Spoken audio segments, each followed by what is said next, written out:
Hi, guys. So I'm sorry that you're stuck at home today, but if you wanted to keep up with Charlie and the Chocolate Factory, here's the chapter that we read today. It's chapter 18, Down the Chocolate River.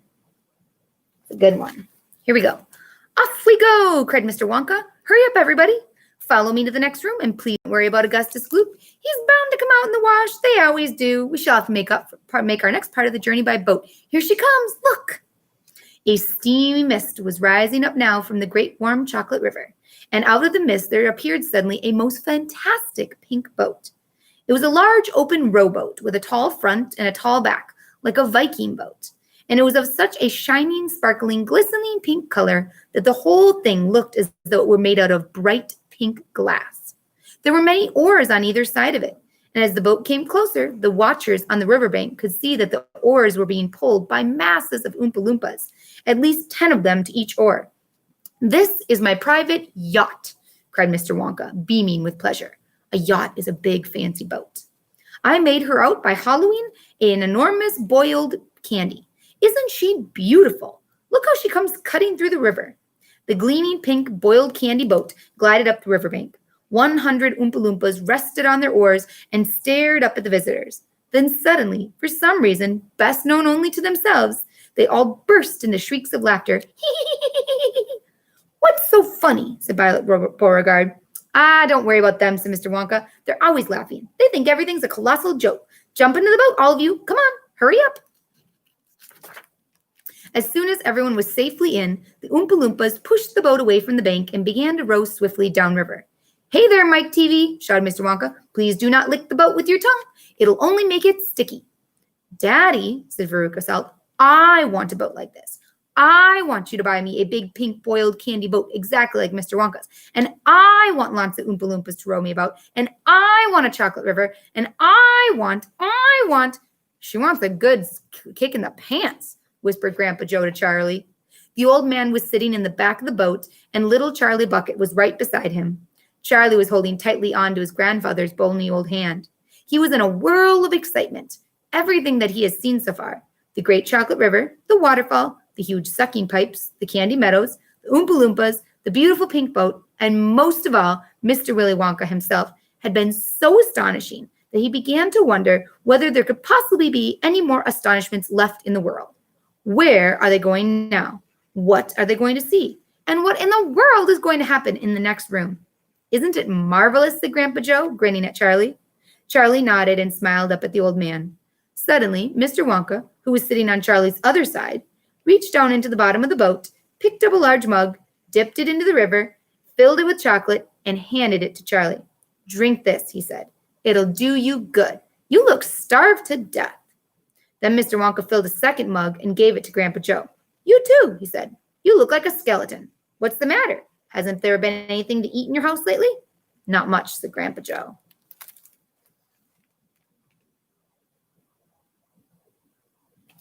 Charlie put the mug to his lips, and as the rich, warm, creamy chocolate ran down his throat into his empty tummy, the whole body from head to toe began to tingle with pleasure, and a feeling of intense happiness spread over him.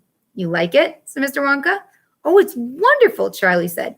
The creamiest, loveliest chocolate I've ever tasted, said Grandpa Joe, smacking his lips. That's because it's been mixed by waterfall, Mr. Wonka told him. The boat sped on down the river. The river was getting narrower and narrower. There was some kind of dark tunnel head, a great round tunnel that looked like an enormous pipe, and the river was running straight into it. And so was the boat. Row on, shouted Mr. Wonka, jumping up and waving his stick in the air. Full speed ahead! And with the Oompa Loompas rowing faster than ever, the boat shot into the pitch-dark tunnel, and all the passengers screamed with excitement. How can they see where they're going? Shrieked Violet Beauregard in the darkness. There's no knowing where they're going, cried Mr. Wonka, hooting with laughter. There's no earthly way of knowing which direction they are going. There's no knowing where they're rowing or which way the river's flowing. Not a speck of light is showing, so the danger must be growing. For the rowers keep on rowing, and they're certainly not showing any signs that they are slowing. He's gone off his rocker, shouted one of the fathers aghast, and the other parents joined in the chorus of frightened shouting. He's crazy, they shouted. He's balmy. He's nutty. He's Screwy. He's Batty.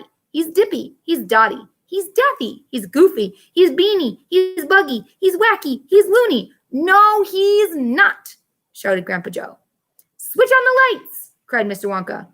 And suddenly on came on the lights, and the whole tunnel was brilliantly lit up, and Charlie could see they were indeed inside a gigantic pipe, and the great upward curving of the walls of the pipe were pure white and spotlessly clean. The river of chocolate was flowing very fast inside the pipe, and the Oompa Loompas were all rowing like crazy, and the boat was rocketing along at a furious pace. Mr. Wonka was jumping up and down in the boat and calling to the rowers to row faster and faster still. He seemed to love the sensation of whizzing through a white tunnel in a pink boat on a chocolate river, and he clapped his hands and laughed and kept glancing at his passengers to see if they were enjoying it as much as he was. Look, Grandpa, said Charlie, there's a door on the wall. It was a green door, and it was set into the wall of the tunnel just above the level of the river.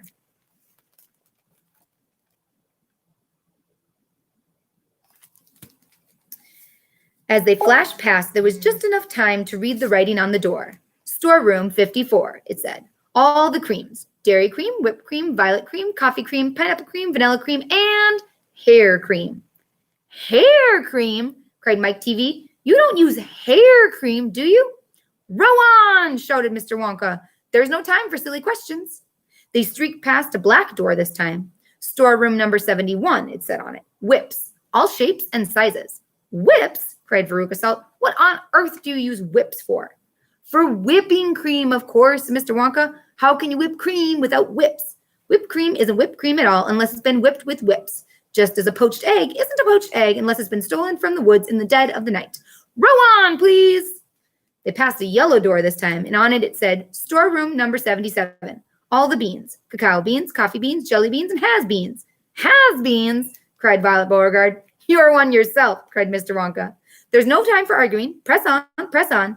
But 5 seconds later, when a bright red door came into sight ahead, he suddenly waved his gold-topped cane in the air and shouted, Stop the boat! Tomorrow, you can enjoy watching me read Chapter 19, The Inventing Room, Everlasting Gobstoppers, and Hair Toffee. I hope you enjoyed today's chapter. Bye, guys.